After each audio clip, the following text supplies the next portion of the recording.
Well, hello, juniors, Medside juniors. This is Mr. Straight. I'm going to do things a little bit differently this week. I'm going to give you a bit of an audio instruction through a slideshow that I had attached to a previous assignment post for the To Kill a Mockingbird unit, approximately I think 2 weeks ago, and it was set up so that you could see in the episode where Jem and Scout and Dill had um, attempted to make a connection with Boo Radley one evening, and Jem, throughout the course of that evening, had managed to lose his pants, and he had to go back and get his pants, and there was all sorts of irony going on in that scene.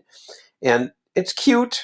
Irony is cute. It defeats our expectations. It is a way for the author to surprise us, make us laugh at times. But the reason why I bring it in to the context of this novel is that when we're working with the theme of fear, or at least the subject of fear, and how it relates to prejudice and how it relates to um, courage and all sorts of other things going on in the story, where it underscores this idea that the only thing we have to fear is fear itself, is that sometimes I think Lee uses irony to get us to stop in the story and um, see a connection between what's happening that's ironic to how it supports this ongoing theme of how fear itself drives so many other things going on in the story that underscores this theme that the only thing we have to fear is fear itself. So, what I'm going to do is do a little bit of a review of the three kinds of irony, which, as you may recall, for those of you who've been paying attention, is irony can be situational, dramatic, or verbal. So, I found this little cute. Stop that. Here, here we go. This cute meme several years ago. I love church signs. Um, and I think actually, I think this one is in front of a school, which makes it ironic. We are committed to excellence, and we got a problem here. We have a mixed spelling, and I don't know. Maybe they were doing it on purpose. Who knows? But it's funny. Okay. Um, so we don't know how to spell, but we're committed to excellence. Okay. So the basic definition of irony is it's a way of saying things or an event that appears on the surface, or a way of saying things or an event that appears or on the surface to be the way things are, but differs a lot from what is actually the case. What a better way to use a figurative device, or a concept, a literary concept, to drive home the idea that what we see isn't what actually is, in a story that has lots of undercurrents of prejudice in it. So, um, the very fact that the kids and some of the adults kind of see Boo as being this creepo, when underneath it he's actually kind of a nice guy, um, is ironic because it defeats the expectation that we have of this guy who's been living in this house for 22 years. Has it come out, and a legend has it that he sneaks up to people's windows at night and he kills people's azaleas and all that kind of thing. But prejudice is causing people to kind of judge based on legends and stories and first impressions on the outside of the house and that sort of thing. So that's ironic, right? So in the book, we have examples of all three: situational, verbal, and dramatic. So there's really three parts, three hard parts to irony, right? One is actually knowing, like spotting it in the story, like seeing it for what it is, right? Then you kind of get to the next level. Once you know irony is happening, is kind of figuring out which kind it is. And then third thing, which is the hardest part, is using it to figure out what an author's theme is, or how it supports that theme, right?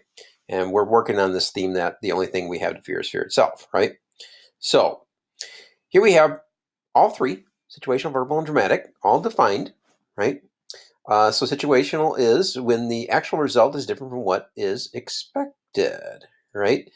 So when the kids, I guess one situational irony piece for the Jem's missing pants episode is um, when Boo's brother, I think it's Boo's brother, meets the parents after the gunshot is heard. He, instead of blaming the kids in front of the parents, um, he says it was some person of color who had gotten into his yard, right? So he lied in order to protect the kids, and that's something that would have defeated the reader's expectation because he sounds like, at least the word is, that he's not the nicest man in the world, and yet he went out of his way to protect the kids. So that's situational irony, right? Verbal irony is when what is said is the opposite of what is meant. Sometimes that's sarcasm, right? Um, so we might pretend that we're being nice, but in reality we're being mean, right? Backhanded compliment is an example of verbal irony. And then they have dramatic ironies when the audience knows something that the other characters don't know. Same example I mentioned before, when Boo's brother lied to protect the kids so that they didn't get in trouble with their parents.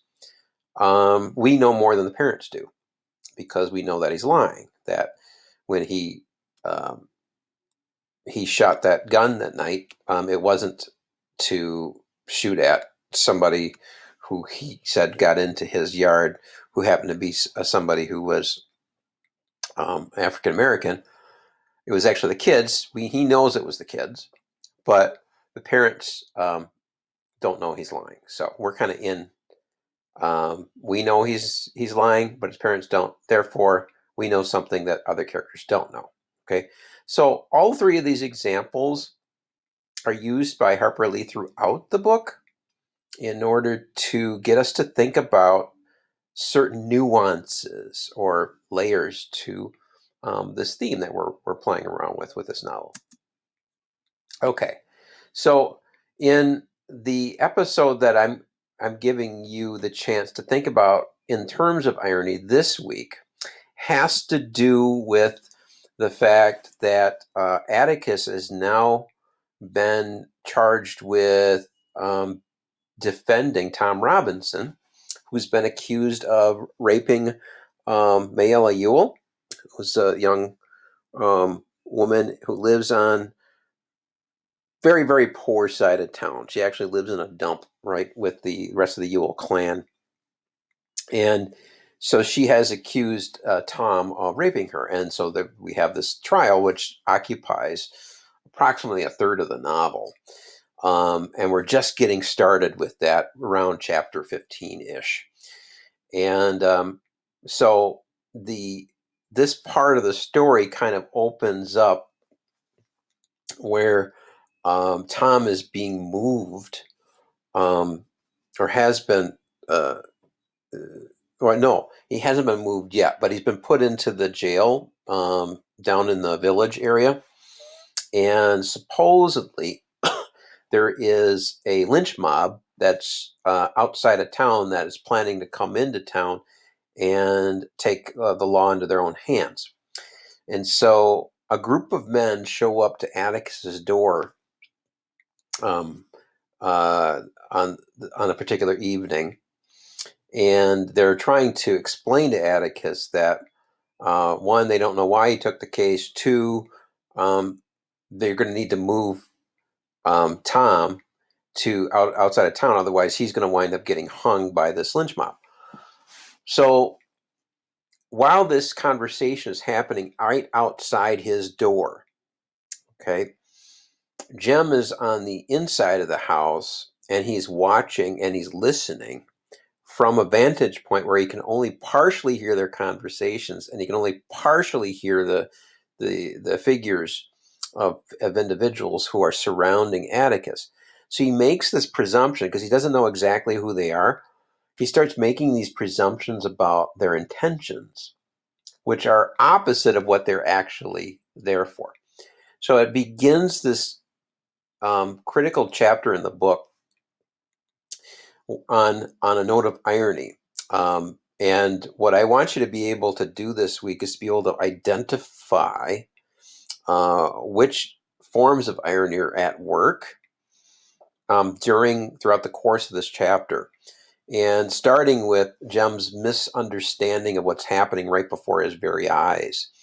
And then while you're kind of collecting these moments of irony, and there's I'll show you the handout for this after I get done with this slideshow, but um, you're going to see that in each case as it builds, each example of irony, start thinking about how they kind of build upon one another. Each example of irony, how they keep building on one another to drive home yet another angle on the theme of the only thing we have to fear is fear itself.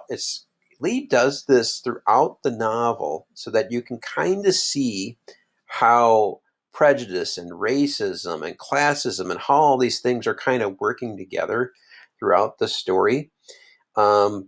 Especially when she brings in these little ironical moments so that we can kind of see how children can kind of start developing. I would say they can be blind to the truth. They can be blind this way. Other people can be blind in their own ways, right?